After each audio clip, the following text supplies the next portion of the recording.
Hello students, welcome back to WB education. কেমন আছো তোমরা? আশা করি তোমরা সবাই খুব ভালো আছো। আজকের এই ভিডিওতে আমরা ক্লাস 8-এর যে হিস্ট্রি বুক আছে সেখানে চ্যাপ্টার 2 আঞ্চলিক শক্তির উত্থান, এই যে চ্যাপ্টারটা পড়ার পর আমাদেরকে বইতে অনুশীলনী দেয়া থাকে, আজ আমরা সেই অনুশীলনীগুলো কিন্তু 4-এর দাগ পর্যন্ত সম্পূর্ণ আলোচনা করব। তো চলো আজকের এই ভিডিওটা শুরু করা যাক।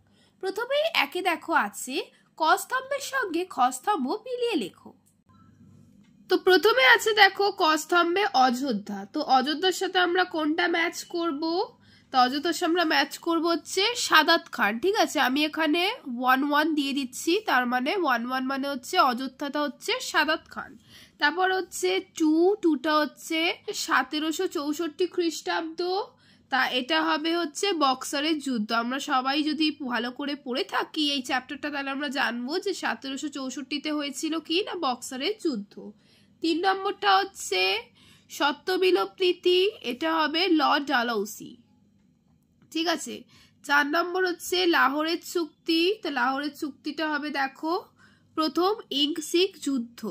আর লাস্ট হচ্ছে টিপু সুলতান, আর এটা আমরা করে দেবো মহীশূর। ঠিক আছে, আমি কিন্তু দাগ কেটে কেটে ম্যাচ করিনি, তোমাদের আমি নাম্বারিং করে কিন্তু বুঝিয়ে দিয়েছি। 2, ঠিক শব্দটি বেছে নিয়ে শূন্যস্থান পূরণ করো। ক, ঔরঙ্গজেবের শাসনকালে মুর্শিদ কুলি খান ছিলেন বাংলার কি হবে না বাংলার ছিলেন তিনি দেওয়ান। খ, আহমদ শাহ আবদালি ছিলেন ড্যাশ, তা কোনটা হবে না আফগান হবে। ঠিক আছে। গ, আলীনগরের সন্ধি হয়েছিল, এখানে হবে দেখো সিরাজ ও ব্রিটিশ কোম্পানির মধ্যে। ঘ, ব্রিটিশ কোম্পানিকে বাংলা বিহার ও উড়িষ্যার দেওয়ানি অধিকার দেন সম্রাট দ্বিতীয় শাহ আলম। ঠিক আছে।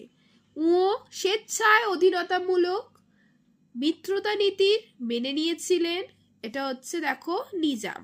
এবার 3-এর দাগে আমরা মুভ করছি। 3-এর দাগে আছে অতি সংক্ষেপে উত্তর দাও 30 থেকে 40টি শব্দ। কয় আছে দেখো ফারুকশিয়ারের ফরমানের গুরুত্ব কি ছিল? উত্তরটা আমরা লিখব 1717 খ্রিস্টাব্দে দিল্লির মুঘল সম্রাট ফারুকশিয়ার একটি আদেশ বা ফরমান জারি করেন। এতে ব্রিটিশ ইস্ট ইন্ডিয়া কোম্পানিকে বাংলাদেশে কতগুলি বিশেষ বাণিজ্যিক অধিকার দেওয়া হয়েছিল, যা ছিল যথেষ্ট গুরুত্বপূর্ণ। যেমন, ব্রিটিশ কোম্পানি বছরে মাত্র 3000 টাকার বিনিময়ে বাংলায় বাণিজ্য করতে পারবে, কোম্পানিকে কোনো শুল্ক দিতে হবে না। 2, কোম্পানির পণ্য কেউ চুরি করলে তাকে বাংলার নবাব শাস্তি দেবেন ও কোম্পানিকে ক্ষতিপূরণ দেবেন। 3, কোম্পানির জাহাজের সঙ্গে অনুমতিপত্র থাকলেই জাহাজ অবাধে বাণিজ্য করতে পারবে। আর 4, বাংলার নবাবের মুর্শিদাবাদের টাকশাল প্রয়োজন মতো কোম্পানি ব্যবহার করতে পারবে। আচ্ছা, এবারে দেখো 3-এর খ, কে কিভাবে ও কবে হায়দ্রাবাদে আঞ্চলিক শাসন প্রতিষ্ঠা করেছিলেন? উত্তরটা লিখব হায়দ্রাবাদে আঞ্চলিক শাসন প্রতিষ্ঠা করেছিলেন মীর কামারউদ্দিন খান সিদ্দিকী। হায়দ্রাবাদ ছিল মুঘল সাম্রাজ্যের অধীন একটি প্রদেশ। এখানে মুঘল প্রাদেশিক স্টুডেন্টস, এটা প্রাদেশির হয়ে গেছে, কিন্তু এটা হচ্ছে প্রাদেশিক শাসন মুবারেজ খান স্বাধীন শাসকের মতো শাসন করতেন। 1723 খ্রিস্টাব্দে মুঘল দরবারে শক্তিশালী অভিজাত মীর কামারউদ্দিন খান সিদ্দিকী তাকে পরাজিত করেন। 1724 খ্রিস্টাব্দে তিনি দাক্ষিণাত্যের সুবাদার হয়ে হায়দ্রাবাদে নিজের আধিপত্য প্রতিষ্ঠা করেন। এরপর 1740 খ্রিস্টাব্দ থেকে নিজাম শাসিত স্বাধীন হায়দ্রাবাদ রাজ্য আত্মপ্রকাশ করেন। 3-এর গ, পলাশীর লুণ্ঠন কাকে বলে? উত্তরটা লিখব 1757 খ্রিস্টাব্দে 23শে জুন ব্রিটিশ কোম্পানির বাহিনী নবাব সিরাজউদ্দৌলাকে হারিয়ে মীর জাফরকে বাংলার সিংহাসনে বসান। বস্তুত নবাব মীর জাফরকে সহায়তা করার বিনিময়ে ব্রিটিশ কোম্পানি অবাধে সম্পদ হস্তগত করতে থাকে। পলাশীর যুদ্ধের পর সিরাজের কলকাতা আক্রমণের অজুহাতে 1,77,00,000 টাকা ক্ষতিপূরণ নেয় কোম্পানি। তার উপরে ক্লাইভ সহ কোম্পানির উচ্চ পদাধিকারীরা মির্জাফরের থেকে প্রচুর সম্পদ ব্যক্তিগতভাবে পেয়েছিল। সব মিলিয়ে পলাশির যুদ্ধের পরে প্রায় 3 কোটি টাকার সম্পদ মির্জাফরের থেকে আদায় করে ব্রিটিশ কোম্পানি। কোম্পানির তরফে এই অর্থ আত্মসাৎকে পলাশির লুণ্ঠন বলা হয়। স্বাভাবিকভাবেই নবাবের কোষাগার এই লুণ্ঠনের ফলে নিঃস্ব হয়ে গিয়েছিল। ঠিক আছে, 3 ঘ দেখো, দ্বৈত শাসন ব্যবস্থা বলতে কি বোঝো? উত্তরটা লিখব, কোম্পানির দেওয়ানি লাভের ফলে বাংলায় এক নতুন ধরনের রাজনৈতিক শাসনতন্ত্র কায়েম হয়। বাস্তবে বাংলায় 2 জন শাসক তৈরি হয়। যাবতীয় আইন শৃঙ্খলা রক্ষার দায়িত্ব রয়ে গিয়েছিল নবাব নজমুদ্দৌলার ওপর। অন্যদিকে অর্থনৈতিক কর্তৃত্ব ও রাজস্ব আদায়ের অধিকার পেয়েছিল ব্রিটিশ কোম্পানি। ফলে নবাবের হাতে ছিল অর্থনৈতিক ক্ষমতাহীন রাজনৈতিক দায়িত্ব। ব্রিটিশ কোম্পানি পেয়েছিল দায়িত্বহীন অর্থনৈতিক ক্ষমতা। বাংলার এই শাসন ব্যবস্থাকে দ্বৈত শাসন ব্যবস্থা বলা হয়। 3 ও ব্রিটিশ রেসিডেন্টদের কাজ কি ছিল? উত্তরটা লিখবে, ভারতীয় উপমহাদেশে অনেক অঞ্চলেই ব্রিটিশ কোম্পানি পরোক্ষ শাসন চালাতো। নিজের ব্যবসায়িক স্বার্থ রক্ষা করার জন্য বিভিন্ন রাজদরবারে নিজেদের প্রতিনিধি রাখত কোম্পানি। সেই প্রতিনিধিরা রেসিডেন্ট নামে পরিচিত ছিল। কোম্পানির নজর এড়িয়ে স্বাধীনভাবে কাজ করার ক্ষমতা ভারতীয় রাজশক্তিগুলির বিশেষ ছিল না। কোম্পানির হয়ে সেই নজরদারির কাজটাই চালাতো স্থানীয় ব্রিটিশ রেসিডেন্ট। 4 দাগে আছে নিচের ভাষায় লেখো 120 থেকে 160টি শব্দ। ক, অষ্টাদশ শতকে ভারতে প্রধান আঞ্চলিক শক্তিগুলির উত্থানের পিছনে মুঘল সম্রাটদের ব্যক্তিগত অযোগ্যতাই কেবল দায়ী ছিল। তোমার বক্তব্যের পক্ষে যুক্তি দাও। উত্তরটা লিখব, অষ্টাদশ শতকে ভারতের প্রধান আঞ্চলিক শক্তিগুলির উত্থানের পিছনে মুঘল সম্রাটদের ব্যক্তিগত অযোগ্যতাকে দায়ী করা হয়। তবে একটা সাম্রাজ্য তথা শাসন ব্যবস্থা শুধু ব্যক্তি সম্রাটের দক্ষতা যোগ্যতার উপর নির্ভর করে না, তা বিভিন্ন বিষয়ের উপর নির্ভর করে। এখনে ভারতের আঞ্চলিক শক্তিগুলির উত্থানের কারণ উল্লেখ করা যেতে পারে, যথা 1 নম্বর হচ্ছে দুর্বল শাসন কাঠামো। সম্রাট জাহাঙ্গীর ও শাহজাহানের সময় থেকেই মুঘল শাসন কাঠামোয় ছোট বড় সমস্যা দেখা দিয়েছিল। ঔরঙ্গজেবের আমলে সেই দুর্বলতা আরও বেশি মাথাচাড়া দিয়ে উঠেছিল। 2 নম্বর হচ্ছে সামরিক ব্যবস্থার অবনতি। বিশেষ করে সামরিক সংস্কার অষ্টাদশ শতকের মুঘল সম্রাটরা করেনি। ফলে সাম্রাজ্যের ভিতরের বিদ্রোহ ও বাইরের আক্রমণ মোকাবিলা করতে সামরিক ব্যবস্থা ব্যর্থ হয়। 3 জায়গির ও মনসবদারি ব্যবস্থা সংকট। এই সময় ভূমি রাজস্বের হিসেবে নানা গরমিল দেখা দেয়। এর নেতিবাচক প্রভাব সাম্রাজ্যের অর্থনীতির উপরেও পড়ে। এছাড়া ভালো জায়গির পাওয়ার জন্য অভিজাতদের মধ্যে দ্বন্দ্ব শুরু হয়। 4 নম্বর হচ্ছে কৃষক বিদ্রোহ। সাম্রাজ্যের আয় ব্যয়ের গরমিল বাস্তবে চাপ তৈরি করেছিল কৃষি ব্যবস্থার উপর। সেই চাপের বিরুদ্ধে একাধিক কৃষক বিদ্রোহ দেখা দেয়। পরিশেষে বলা যায়, উপরিউক্ত বিভিন্ন কারণে অষ্টাদশ শতকের মাঝামাঝি সময় বিশাল মুঘল সাম্রাজ্যের কর্তৃত্ব দুর্বল হয়ে পড়েছিল। এই দুর্বলতার সুযোগ নিয়ে বিভিন্ন আঞ্চলিক শক্তিগুলির উত্থান ঘটে। ক্ষয়ের কোশ্চেন, পলাশির যুদ্ধ বক্সারের যুদ্ধের মধ্যে কোনটি ব্রিটিশ কোম্পানির ভারতে ক্ষমতা বিস্তারের জন্য বেশি গুরুত্বপূর্ণ ছিল? তোমার বক্তব্যের পক্ষে যুক্তি দাও। উত্তরটা লিখব, 1757 খ্রিস্টাব্দে পলাশির যুদ্ধের পর ভারতীয় রাজনীতিতে ইংরেজদের উত্তরণ ঘটে। বাংলার নবাব ইংরেজদের হাতের পুতুলে পরিণত হয়। তবে পলাশির যুদ্ধে ভারতবর্ষে ব্রিটিশ সাম্রাজ্যবাদের যে ভিত্তি স্থাপিত হয়েছিল, বক্সারের যুদ্ধে তা সুপ্রতিষ্ঠিত হয়। ভারতে ব্রিটিশ কোম্পানির ক্ষমতা বিস্তারে পলাশির যুদ্ধের থেকে বক্সারের যুদ্ধ অনেক বেশি গুরুত্বপূর্ণ হয়ে ওঠে। এর কারণগুলি হলো: 1. বক্সারের যুদ্ধের পর বাংলার স্বাধীন নবাবের অবসান ঘটে। 2. বক্সারের যুদ্ধের ফলে ভারতে ব্রিটিশ সাম্রাজ্য স্থাপনের পথ প্রশস্ত হয়। 3 নম্বর, বক্সারের যুদ্ধের পর বাংলা সম্পূর্ণভাবে ব্রিটিশদের নিয়ন্ত্রণে চলে আসে। তাছাড়া অযোধ্যার শাসকের পরাজয়ের ফলে পুরো উত্তর ভারতে ব্রিটিশ কোম্পানির ক্ষমতা বিস্তৃত হয়। 4.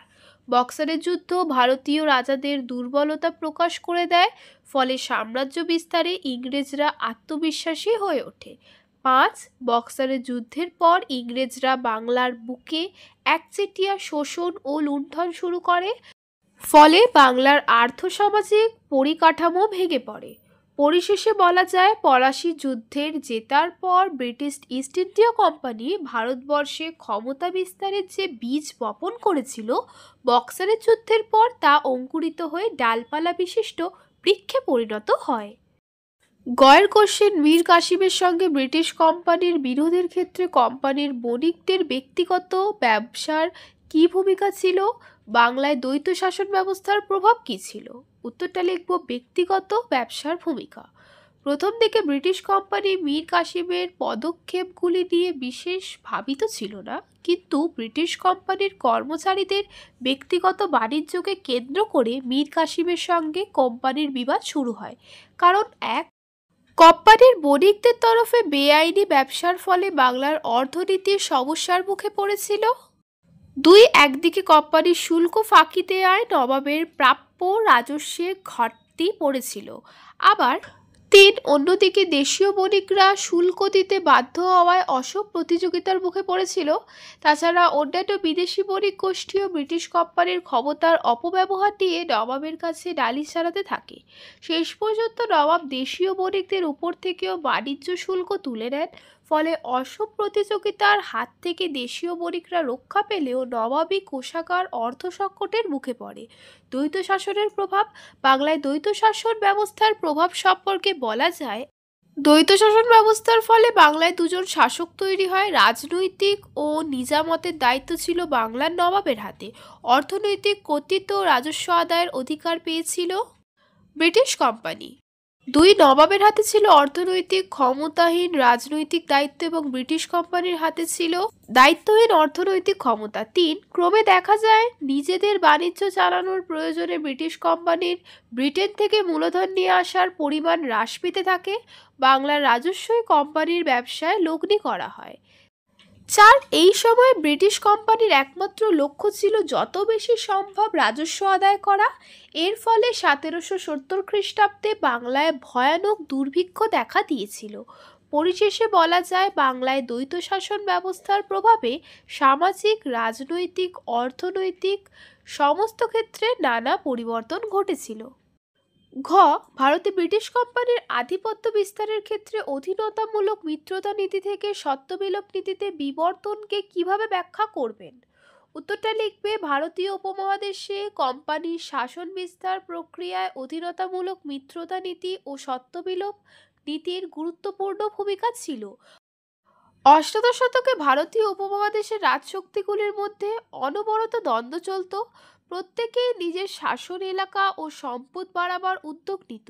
ফলে পারস্পরিক সংঘাত ছিল অনিবার্য। তাই ক্রমেই আঞ্চলিক রাজনীতির ব্যাপারে ব্রিটিশ কোম্পানি ভূমিকা নিতে শুরু করে। দেশীয় রাজশক্তিগুলির অন্তর্দ্বন্দ্বকে কাজে লাগিয়ে কোম্পানি নিজের বাণিজ্যিক স্বার্থ ও রাজনৈতিক কর্তৃত্ব সম্প্রসারণের উদ্যোগ নিয়েছিল। ব্রিটিশ কোম্পানির আগ্রাসী নীতির অন্যতম রূপ ছিল অধীনতামূলক মিত্রতা নীতি। লর্ড ওয়েলেসলি এই নীতি প্রয়োগ করে দেশীয় বিভিন্ন রাজ্যের অভ্যন্তরীণ বিষয়ে কোম্পানির নিয়ন্ত্রণ প্রতিষ্ঠা করেন। ভারতের আঞ্চলিক শক্তিগুলির বিবাদজনিত অশান্তিকে ওয়েলেসলি ব্রিটিশ শাসনের পক্ষে বিপদ হিসেবে তুলে ধরতেন। তারপর সরাসরি অথবা যুদ্ধের মাধ্যমে দেশীয় শক্তিগুলিকে অধীনতামূলক মিত্রতা নীতি মেনে নিতে বাধ্য করতেন। অপরদিকে সত্ত্ববিলোপ নীতির প্রয়োগের মাধ্যমে কোম্পানির পরোক্ষ ও প্রত্যক্ষ কর্তৃত্ব প্রতিষ্ঠার উদ্যোগ চূড়ান্ত রূপ পেয়েছিল। এই নীতির প্রয়োগকর্তা লর্ড ডালহৌসির আমলে কোম্পানির আগ্রাসী রূপ প্রকট হয়েছিল। যেসব ভারতীয় শাসকদের কোনো পুরুষ উত্তরাধিকারী থাকত না, তাদের শাসন এলাকা কোম্পানির হস্তগত হয়ে যেত। সেভাবেই ডালহৌসির সাতলা, সম্বলপুর, ঝাঁসি প্রভৃতি অঞ্চল দখল করে নেন। এইভাবে 1857 খ্রিস্টাব্দের মধ্যে লর্ড ডালহৌসির নেতৃত্বে ভারতীয় উপমহাদেশের 60 ভাগেরও বেশি অঞ্চলে ব্রিটিশ কোম্পানির অধিকার প্রতিষ্ঠিত হয়ে গিয়েছিল। ওর কোশ্চেন, মুর্শিদ কুলি খান ও আলীবর্দী খানের সময় বাংলার সঙ্গে মুঘল শাসনের সম্পর্কের চরিত্র কেমন ছিল? উত্তরটা লিখবে, মুর্শিদ কুলি খানের আমল। মুর্শিদ কুলি খানের আমলে বাংলায় একদল ক্ষমতাবান জমিদার শ্রেণী তৈরি হয়। তারা নাজিমকে নিয়মিত রাজস্ব দেওয়ার বদলে নিজেদের অঞ্চলে ক্ষমতা ভোগ করতেন। মুর্শিদকুলের আমলে বাংলার রাজনৈতিক পরিস্থিতি ব্যবসার পক্ষে অনুকূল ছিল। স্থল ও সমুদ্রপথে নানান দ্রব্য সুবা বাংলা থেকে রপ্তানি করা হতো। হিন্দু, মুসলমান ও আর্মেনীয় বণিকরাই ওই ব্যবসায় প্রভাবশালী ছিল। হিন্দু ব্যবসায়ীদের মধ্যে উমিচাঁদ ও আর্মেনীয় ব্যবসায়ী খোজা ওয়াজেদ ছিলেন এদের মধ্যে অন্যতম। এইসব ধনী ব্যবসায়ী ও মহাজনদের হাতে অর্থনৈতিক ক্ষমতার পাশাপাশি রাজনৈতিক ক্ষমতাও ছিল। শাসকেরা এদের সহায়তার ওপর নির্ভর করত। এ প্রসঙ্গে মুর্শিদাবাদের বিখ্যাত মূলধন বিনিয়োগকারী জগৎ শেঠের নাম করা যায়। সুবা বাংলার কোষাগার ও টাকশাল জগৎ শেঠের পরোক্ষ নিয়ন্ত্রণে চলত। তারপর আমরা নেক্সট পয়েন্টটা লিখব আলীবর্দী খানের আমল। আলীবর্দী খানের শাসনকালে মুঘলদের হাত থেকে সুবা বাংলার অধিকার বেরিয়ে যায়। শাসনতান্ত্রিক কোনো খবরাখবরই দিল্লির মুঘল সম্রাটকে জানানো হতো না। তাছাড়া নিয়মিত রাজস্ব পাঠানোর ব্যবস্থাও বন্ধ হয়ে যায়। যদিও মুঘল কর্তৃত্বকে আনুষ্ঠানিকভাবে স্বীকার করা হতো, তবুও বাংলা, বিহার, উড়িষ্যায় আলীবর্দী কার্যত একটি স্বশাসিত প্রশাসন চালাতেন। তো স্টুডেন্টস, এখানেই কিন্তু আমাদের অনুশীলনীটা কমপ্লিট হলো। আশা করি তোমাদের ভিডিওটায় কোনো জায়গায় কিছু বুঝতে অসুবিধা হয়নি। তাও যদি কোনো জায়গায় কিছু অসুবিধা হয়ে থাকে আমায় কিন্তু তোমরা কমেন্টে জানাতে ভুলবে না। ভিডিওটাকে যতটা পারবে নিজের বন্ধু বান্ধবদের শেয়ার করবে, ভালো লাগলে লাইক করবে, চ্যানেলটাকে সাবস্ক্রাইব করার সাথে সাথে বেল নোটিফিকেশনটাকেও কিন্তু অলে প্রেস করে দেবে, যাতে আমি যে কোনো ভিডিও নিজের চ্যানেলে আপলোড করি সবার প্রথমে নোটিফিকেশান তোমরা পাও। থ্যাংক ইউ স্টুডেন্টস চ্যানেলে ভিজিট করার জন্য।